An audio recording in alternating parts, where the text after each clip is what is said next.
के लिए और आज एक यहाँ आएगी जिंदगी के लिए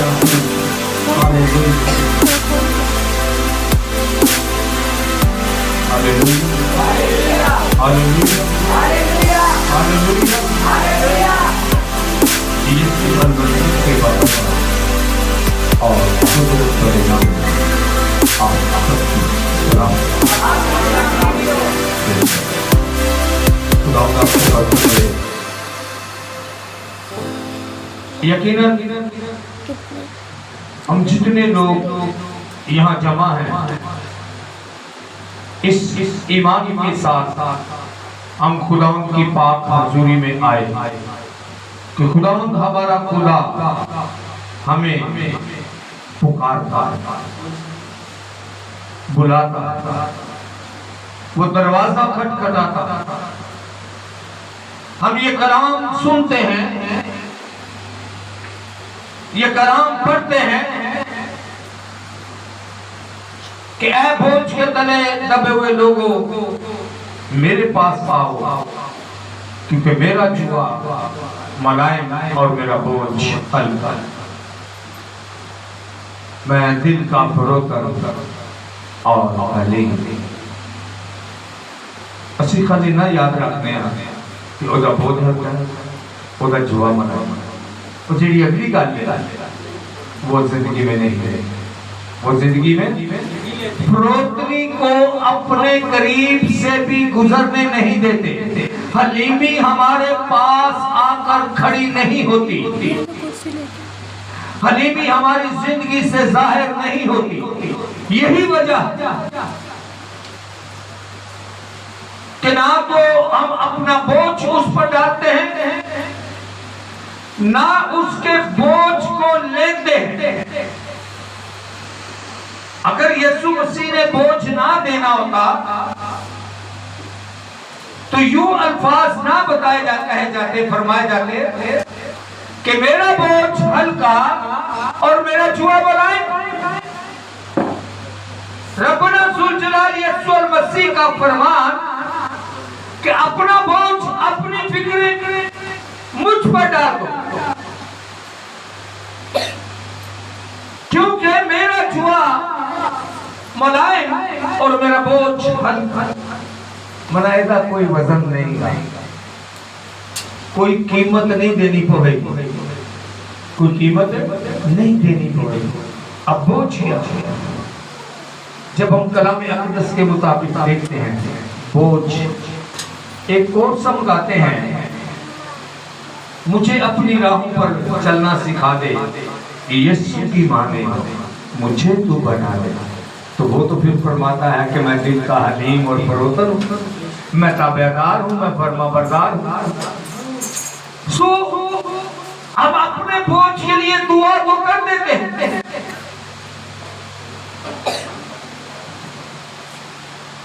बहुत कम ऐसा होता है कि हम खुदा के कलाम को अपने पूरे दिल, अपनी पूरी जान और अपनी पूरी अकल के साथ कबूल करें।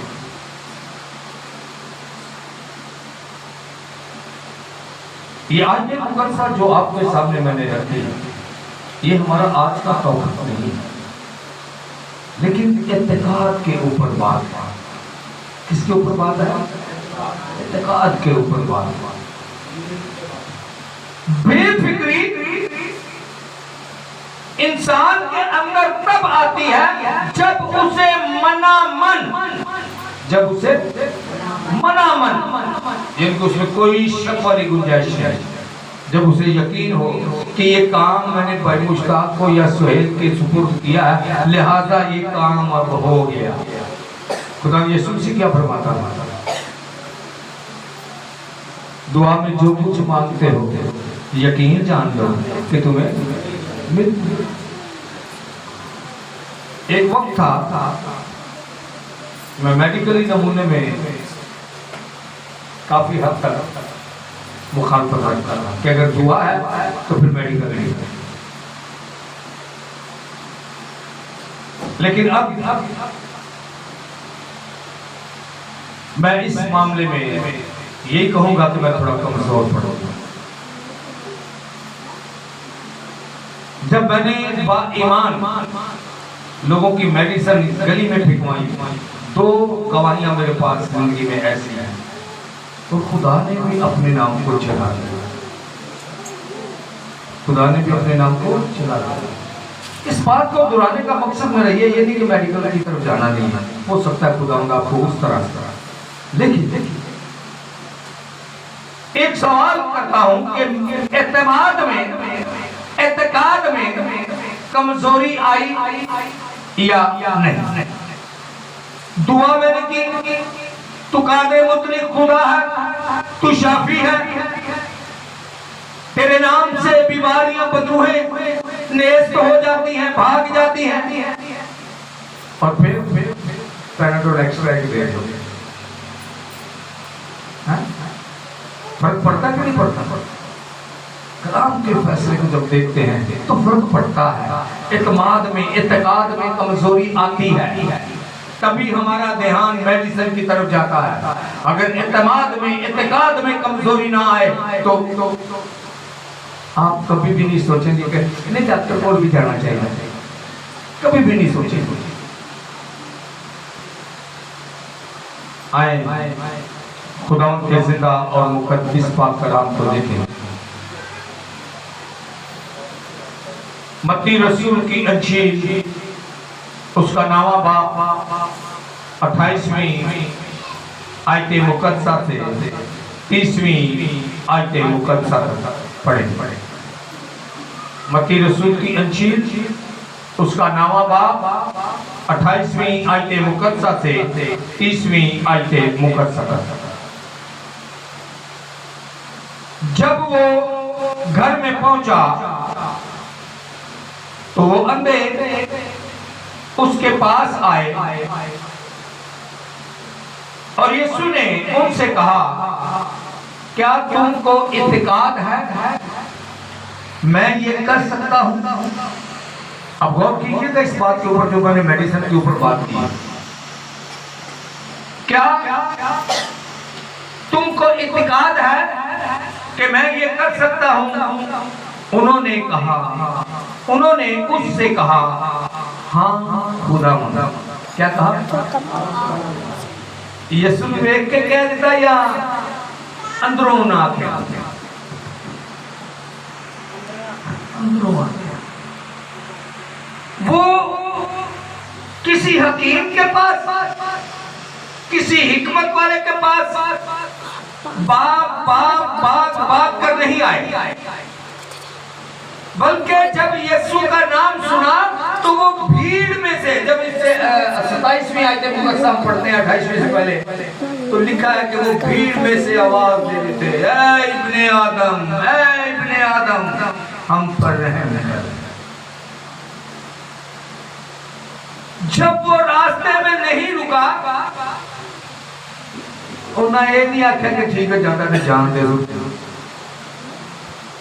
वो जिस घर में गया, जिस घर में गया, वो अंधे उधर ही पीछे पहुंचे। उनकी किरदार को, उनके काम को देखकर रब्बना ज़ुल जलाल यीशु मसीह ने, ये नहीं कि उसको पता नहीं था कि ये इत्तेकाद रखते हैं, उनके ईमान को मजबूत करने के लिए पूछा गया कि क्या तुम ये इत्तेकाद रखते हो? और बोला हाँ, ऐ खुदावंद हम ये इत्तेकाद। तब उसने उनकी आंखें छूकर कहा, तुम्हारे इत्तेकाद के मुवाफिक तुम्हारे लिए हो, तुम्हारे इत्तेकाद के मुवाफिक। आज गौरतलब बात यह है, इत्तेकाद आखिर है क्या? इत्तेकाद है क्या? इत्तेकाद कहते किसे?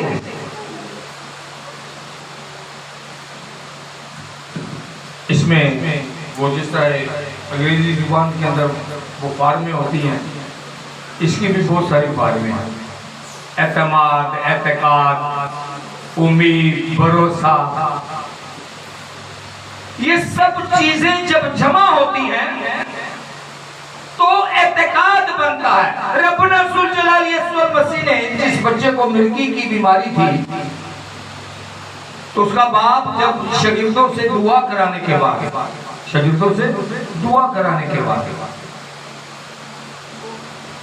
जब यीशु के पास जाता है तो खुदावंद रब्बुना ज़ुल जलाल यस्सुल मसीह क्या फरमाते हैं, ऐ बेइत्तेकाद कौम। शागिर्दों ने किसका नाम लिया? दुआ करते जब बच्चे पर दुआ की गई थी किसका नाम लिया? यीशु। लेकिन उस आदमी को के इत्तेकाद में कमजोरी थी। वो देख रहा था कि यीशु तो वहां खड़ा हुआ है, इन्होंने यहाँ उस्ताद को पता ही नहीं चलेगा कि मेरे मुंडे वास्ते दुआ हुई। उस्ताद का ध्यान ही इधर नहीं सीखा। सो जब खुदावंद यीशु मसीह के पास जाता है तो रब्बुना ज़ुल जलाल यीशु मसीह अनजीब के अंदर एक जगह पर कजरू कौम मना टेढ़ी कौम और एक जगह पर एतकाद का जिक्र है। और खुदावंद फरमाता है कि ऐ बेइत्तेकाद कौम, मैं कब तक तुम्हारे साथ रहूंगा, मैं कब तक तुम्हारी बेइत्तेकादी का इलाज करूंगा, तुम्हारी बेइत्तेकादी का इलाज करूंगा। हम दुआ करते हैं। अब मैंने जितनी बातें आपके सामने रखी, भरोसा, उम्मीद, इत्तेकाद, यकीन, ईमान, इन तमाम लफ्जों को ज़हन में रखिएगा और फिर दुआ जवाब दीजिएगा। जब मैं दुआ करता हूँ ईमान के साथ मांगता हूँ, इत्तेकाद के साथ मांगता हूँ, लेकिन उन अंधों की तरह मुझे जवाब क्यों नहीं देगा? अंधों का किरदार देखें। वो भीड़ में से पीछे से चिल्लाते हुए आए, वो थके नहीं, वो हारे नहीं, उन्होंने हिम्मत नहीं छोड़ी। जिसको सुनाना चाहते हैं वो सुन नहीं रहा, जिसका ध्यान अपनी तरफ लाना चाहते हैं वो आगे आगे चलता जा रहा है। यहां तक कि वो एक घर के अंदर पहुंच जाता है, वो तब भी दरवाजे पर नहीं रुकते कि पता नहीं किसका घर है। हम ऐसा ना, उनकी बेइत्तेकादी का इलाज हो चुका था, उनकी बेइत्तेकादी का इलाज हो चुका था। वो दरवाजे पर भी रुकते नहीं कि ये खुद का भी उनके अंदर नहीं आता कि हमें कोई दरवाजे के पास ना रोके। होता ना, अब जब जाते बेशक बात सब ऐसा होता है, पादरी आगे ना जाना, दूसरे लोग पीछे खड़े जाते हैं, उनकी सामने आंखें जैसी अंदर जाएगी। मैंने ऐसे बातें देखी। पास्टर होते हुए अगर एक पास्टर के साथ दूसरे 2-3 पास्टर या खिदमत गुजार या खादिम कहीं जाते हैं तो जिसकी वाकफियत होती है उस मकामी से जिसके पास जाते हैं, दूसरे लोग पीछे होते हैं। कहाँ होते हैं? पीछे होते हैं। और अगर वो बगैर रुके आगे वाला आगे चला जाए तो दूसरे खड़े रहते हैं कि अब अंदर से आवाज आए तो हम जाएंगे, अंदर से आवाज आए तो हम जाएंगे। वो अंधे दरवाजे पर नहीं रुके, वो सीधे अंदर चले गए, क्योंकि उनका इत्तेकाद कमजोर नहीं था। उनका ईमान था कि जब इसके सामने तक पहुंच जाएंगे तो हमारा काम हो जाएगा। इसलिए बेफिक्र, बेखौफ, इत्तेकाद के साथ, ईमान के साथ, भरोसे के साथ, उम्मीद के साथ वो खुदावंद रब्बना ज़ुल जलाल यीशु मसीह के पास पहुंचे। ये सारी कार्रवाई को देखते हुए नहीं उन्होंने दरवाजा लॉक किया, नए घर के मालिक से पूछा। ये सब कुछ देखते हुए उन पर यह सवाल किया गया कि क्या तुम इत्तेकाद रखते हो कि मैं तुम्हारी आंखों को ठीक कर सकता हूं? मैंने कहा है, हाँ खुदावंद, हम ये यकीन, ये एतमाद रखते हैं। आज जरूरत है इन दो अंतों को सामने रखने की। आज के कलाम के वसीला अपनी बेइत्तेकादी का इलाज करने की हम दुआ करते हैं, यकीन के साथ, ईमान के साथ, लेकिन बेइत्तेकादी हमारी नस नस के अंदर रची होती है। कभी बेटी की वजह से, कभी बेटे की वजह से, कभी बहन की वजह से, कभी घरेलू हालात की वजह से हमारी बेइत्तेकादी हमारे अंदर मौजूद रहती है। यही वजह है कि उसके फरमान के मुताबिक जो सच और पर हक है, जो फरमाता है सच्चाई को पहन लो, सच्चाई तुम्हें आजाद करेगी। Hallelujah, hallelujah. वो सच्चाई हम नहीं पहन रहे, वो सच्चाई हम नहीं पहन रहे। हम जब इस तरह कलाम सुनते हैं, हम बड़े बड़े गुनाहों की तरफ नजर रखते हैं। मैं अक्सर एक बात करता हूँ, लम्हा बलम्हा, कदम ब कदम हम वो गलतियां करते हैं जो खुदावंद हमारे खुदा को नापसंद है, जो खुदावंद हमारे खुदा को नापसंद है।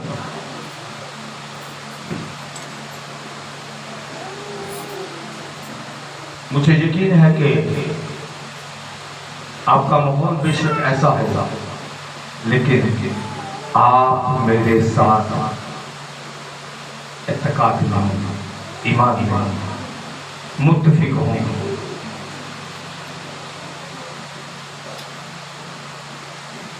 जब हम दुनिया की बातों पर गौर करते हैं तो कहां तक कमजोरी आती है। बाज़ दफा हम तकलीफ बर्दाश्त करना वारे में नहीं आती। ऐ दुख नहीं, ऐसे ना बेहतरे में ऐज कर लो। अब एक तो वो अंधे, दोनों आंखें काम नहीं कर रही, आंखों से क्या है, अंधे हैं।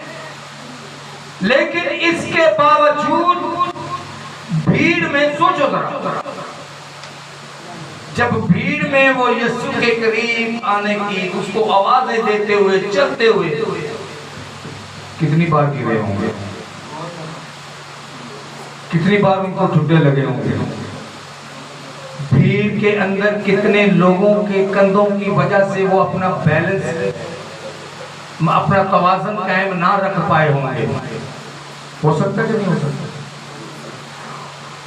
जब भीड़ में से चलते हुए वो आ रहे थे, जब यीशु के पीछे पीछे आ रहे थे, वो वक्त उनके लिए तकलीफ में था कि क्योंकि यहाँ नहीं लिखा हुआ, कलामे अक़दस हमें नहीं बताता कि उनकी उंगलियां पकड़कर लोग उनको यीशु के पास लेकर जा रहे थे। वो अपने आप आ रहे थे। अब एक इंसान, हम अपने समाज माहौल के मुताबिक जो हम देखते हैं दुनिया के अंदर, दोनों आंखों से अंधा आदमी किस तरह गली में से गुजरता है, सफर करता है, आदमियों के दरमियान में किस तरह चल रहा है। बड़े हौसले के साथ चलते हुए भी हम महसूस करते हैं, उस वक्त हमें खुदा का खौफ भी याद आता है। मैं भी इंसान हूं, इसलिए आपसे ये बात कर रहा हूं। उस वक्त खुदा का खौफ आता है, हम शुक्रगुजार हो जाते हैं। बहुत दफा हम शुक्रगुजारी में खुदा की हजूर उसकी तारीफ, उसकी अमद करते हैं। खुदा तेरा शुक्र है, तूने हमें इस नेमत से, इस बीमारी से, इस नुकसान से, इस तकलीफ से हमें महफूज रखा। तूने हमें रोशनाई की कुव्वत दी, हम तेरा शुक्र कर। कुछ भी ना होवे ते इंज दे बंदे नु वेख के तोड़ दे, खुदा तेरा शुक्र है। ऐसा होता कि नहीं होता? करते हैं या नहीं करते? आप करते हो या नहीं करते? अंधे को, लंगड़े को, लूले को देखकर जो मासूर है, जो बेबस है, हम खुदा का शुक्र अदा करते हैं। लेकिन जब खुद को तकलीफ में रखकर, दुख में रखकर कितनी शुक्रगुजारी करें कि खुदा तेरा शुक्र है। कहते हैं या नहीं करते? कहां से आवाज आ रही है? करते हैं कि नहीं करते? करते हैं। किस तरह? इधर उधर नस के रास्ता लब या खुदा की हजूरी में आ गया। कितने लोग हैं जिनकी 5 मिनट की, 10 मिनट की दुआ है। मैंने इसलिए पूछा था कि आवाज कहां से आती है, कि जब वो दुख में और तकलीफ में होते हैं तो उनकी दुआ आधे घंटे की होगी। अपना हाथ खड़ा फिर चलो, खुदा आपको होना चाहिए। और अगर नहीं है, दुआ ऐसी नहीं है, तो उस दुआ का जवाब नहीं, उस दुआ का जवाब कलाम अक़दस के अंदर पौलुस रसूल खतों के अंदर फरमाता है कि हम मसीह में सुख पाएं, जिंदगी हमेशा की जिंदगी मिल जाए बस, तो क्या दुख ना पाए? लेकिन वो उन दुखों की बात करता है जो आपको मसीह के वसीला से है। नहीं कौन मैं कहूँ चांडा मारा तो 2 चंडा मारता हूँ, मैं कहीं यीशु के नाम है। मेरा करतार साफ हो, मेरा गिरफ्तार साफ हो, मेरा उठना बैठना साफ हो, मेरा काम साफ हो। फिर जब मुझे तकलीफ दी जाए वो यीशु के नाम से। अगर मेरे काम की वजह तो मैंने तकलीफ दी जाती है, मेरी जुबान की वजह तो लोग मेरे खिलाफ ने, मेरे कामों की वजह तो लोग मैंने पसंद नहीं करते, तो ये तकलीफ इसकी वजह से नहीं है। क्योंकि पौलुस रसूल सुनाता है कि अगर गुनाह करके मुके खाए तो उसका क्या फायदा? गुनाह करके मुके खाए तो फिर बंदा आके कि मैं साहिया था। मजेदारी और हमेशा की जिंदगी का सतून तब खड़ा होता है जब आप बगैर गुनाह के, जब आप बगैर गलती के, जब आप बगैर कमजोरी के यीशु नाम की खातिर तो सब में जब आप सजा पाए, दुख पाए, तकलीफ पाए, तो वो यीशु के नाम से। वो किसके नाम से? यीशु के नाम से। वो अंधे जो भीड़ में चलते हुए आ रहे थे पूरे इत्तेकाद के साथ, ठुड्डा लगा फिर उठ के कहते खैर बज गई है, फिर लगा, लेकिन तकलीफ बर्दाश्त की, तकलीफ बर्दाश्त की। किसी को बोला नहीं सानू फड़ के यीशु फड़ के साडे को लाया। बहुत सारे लोग आज आपको ऐसे भी मिलेंगे, ऐसे घराने हैं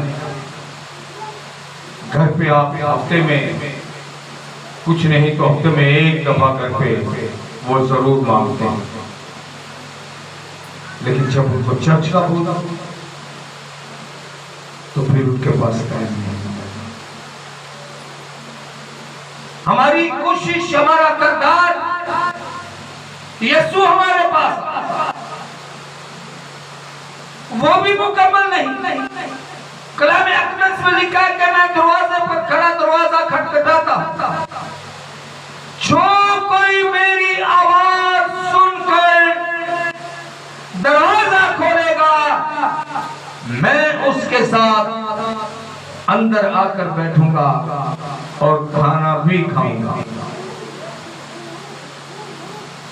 कितने लोग इस ईमान में हैं कि यीशु हमारे साथ खाना भी खा सकता है? हम सबका ये ईमान है, हम सबका ये नाल बैग है कि मैं खा सकता है। कैसे खा सकता है? ये जिन्होंने हाथ खड़ा किया है वो बताएंगे कैसे खा सकता है। यहां आकर आपके बदन की हैकल में, आपके अंदर रहकर वो आपके साथ खाना खाने की बात करता है। इन्हें तो मैं तेरे सामने बोलूंगा एक वाला तू ना मैं देख मैं ना मानना। अपने दिल का दरवाजा मैं दरवाजे पर खड़ा खटखटाता हूं। इस दिल को खोलने की बात मेरी अक्सर लोगों से इख्तिलाफ हो जाता है। मैं इंसान हूं, मैं भी आपसे भी ज्यादा कमजोर हूं, लेकिन जहां कलाम की बात है मेरा इख्तिलाफ है। दुआ होनी चाहिए। मैं एक छोटी सी बात शेयर करना चाहूंगा, उसके बाद एक आखिरी आयत मुकद्दसा पढ़ेंगे। हमारी एक बेटी है आसिया शकी, इस्लामाबाद के बाद और मैंने भी एक काम मेरे पास तो मैं बुकिंग का छड़ दिया। रात एक औरत को उसने नंबर दिया, मुझे नहीं पता वो कहीं कॉल मिस होगी, पहले की बात है। डैनियल ने वो कॉल उनके कि डैनियल ने उठाया, बोला पापा घर पे नहीं है। कल मेरी जब बात हुई तो मैंने कहा मेरे साथ ऐसा मैं तो नंबर देख लूं, तो मैं जब देखता हूं कि मैं एक टाइम पर कॉल जरूर कर लेता हूं, खास तौर पर जब मेरे सामने ये बात आ जाए कि ये किसी दुआ वाले वाला। वो बहन जो दुआ कराना चाहती थी,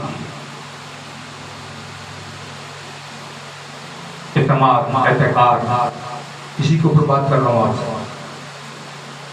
जब उस बेटी ने मुझे बोला कि मामू जी आपका नंबर जिनको दिया था और ऐसे, मैंने कहा मेरे साथ रब्ता नहीं हुआ और आपको कहा था कि मैं खुद कॉल कर लेता हूँ। उसी नंबर से वो कॉल कर रही थी, मैंने कहा मैं नंबर ये फीड कर लेता हूँ, आप 8 बजे मुझे कॉल कीजिए, दुआ करो। उन्होंने 8 बजे कॉल की, 1 miss call, 2 miss call, 3 call. चौकी पे मैंने जवाब दिया, मैंने कहा 10 से 15 मिनट के बाद मैं खुद कॉल करूँ। उस बहन ने बोला अच्छा। जब दुआ हुआ, हम रोज गाते हैं, आज भी गाएंगे, मेरा दिल कर रहा है गाऊं मैं आपके साथ। मैंने कहा बहन जी दुआ से पहले हम एक कोर्स गाएंगे, इस कोर्स को जरा ईमान के साथ लें। वही जो आजकल सेलिब्रेट चल रहा है मेरी प्रेजेंटेशन,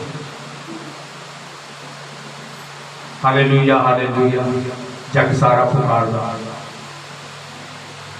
जब दूसरा मिसरा शुरू हुआ तो उस बहन ने गीत छोड़ा और रोना शुरू, और इस तरह का जिस तरह बच्चा रोता। यह है दिल से लेना, यह है दिल से। आपकी दुआ में आंसू नहीं है। मैं अक्सर एक बात करता हूँ, बहुत दफा कर चुका हूँ, आपकी दुआ में आंसू नहीं है, आपके रोंगटे खड़े नहीं होते, आपकी दुआ दुआ दुआ। जब उस बहन ने इस कलाम को दिल से लिया तो वो अपने आप पर, ना मैं उसे जानता हूं ना वो मुझे जानती है, ना मैंने उसे देखा है ना उसने मुझे देखा है। और हमेशा इंसान शेर से पूछूंगा, गैरों के सामने रोता है या अपनों के सामने रोता है? अपनों के सामने बंदा अंदर से फट जाता है, गैर के सामने रोना नहीं आता। मर्द की एक कहावत है कि हाथ पैर काट भी जावे तो आंसू नहीं होगा, लेकिन जहां उसको बहन, माँ, बेटी, बेटा, बीवी अगर अच्छी जिंदगी गुजर रही है बीवी के साथ, तो जहां उसको वो देखता है वहीं उसके आंसू बाहर आना शुरू हो जाते हैं। जहां बेटी को, बहन को, बेटे को, भाई को, क्यों उसके अंदर एक खलिश पैदा होती है कि ये मेरा हमदर्द है, ये मेरी मदद करेगा, ये मुझे संभालेगा। जब भाई भाई को देखता है, बाप बेटी को देखता है, भाई बहन को देखता है, तो ये बात सामने आती है कि सारा मोहल्ला बेशक मेरे खिलाफ हो, ये मेरी बहन है, ये मेरे साथ खड़ी होगी। तब आंसू आते हैं, तब रोना आता। इसी तरह जब उस बहन ने यीशु को पाया तो वो खुद में कायम ना रह सके। जब दुआ की, मैंने कलाम शेयर किया, कलाम के बाद गीत के मैंने बात की, दुआ से पहले कलाम की बात की। यकीनन आप इस बात से भी वाकिफ होंगे, मैं अक्सर एक बात करता हूँ, मैं दुआ एक बारी करना हूँ, एक ही करना हूँ, शुक्रगुजारी करना हूँ। क्योंकि इत्मीनान रखो, इत्मीनान रखो। जब मांग लिया तो वो जानता है, रोज इको ही गल, रोज इको ही गल, रोज इको ही गल, काम कोई चजदा करना नहीं, दुआ रोज ही होई। आपके काम, आपका उठना, आपका बैठना, खुदारा इस बात पर गौर करने की जरूरत है कि मैंने दुआ में खुदा से क्या मांगा, मैंने दुआ में खुदा के सामने खुद को किस तरह रखा। सिर्फ दुआ के टाइम पे मैं तेरा बड़ा परस्तार हाँ, मैं बड़ी दुआ करना, मैं तेनू सजदे करना, और सजदे तो इलावा भी कुछ करना है, सजदे तो इलावा भी कुछ करना है। और वो ये कि अपने एतमाद को कायम रखना, अपने एतकाद को मजबूत करना है। Hallelujah, hallelujah. दुआ के बाद उस बहन ने इतनी बातें अपने घर की, बेटियों की, बेटे की, 14 साल हो गए बेटा, मैं कहा क्यों जेल दे विच एने कोई छुरी चाकू बंदूक के चक्कर च नहीं, कैंची कैंची भी किसी मारी होगी ना। मैंने कहा दुआ करते हैं, आप भी दुआ करें, खुदावंद बहुत तब्दील करने वाला हो। उस बच्चे को 25 साल की सजा हुई। मैंने कहा आपकी दुआओं के वसीला उसकी जिंदगी बदल सकती है, आप दुआ करें। लेकिन जब उसके लिए दुआ करते हैं, खुद को भी दुआ के मुताबिक डालें। Hallelujah, praise the Lord. एक आयत का सबक पढ़ेंगे और इसके बाद आमीन कहेंगे। नौवें बाब की दूसरी आयत मुकद्दसा। और देखो लोग एक मफलूज को चारपाई पर पड़ा हुआ उसके पास लाए। यीशु ने उनका ईमान देखकर, यीशु ने उनका ईमान उनका देख रहा है। ये जो हम एक दूसरे के लिए दुआ करने वाले ना, अब मैं यहाँ पर आया हूँ, कहाँ आया हूँ, ये जो दुआ करते हैं, ठीक है। और देखो लोग एक मफलूज को चारपाई पर पड़ा हुआ उसके पास लाए। यीशु ने उनका ईमान देखकर मफलूज से कहा, बेटा खातिर जमा रख, तेरे गुनाह मुआ। Hallelujah, hallelujah. खुदा सबको बरकत दे।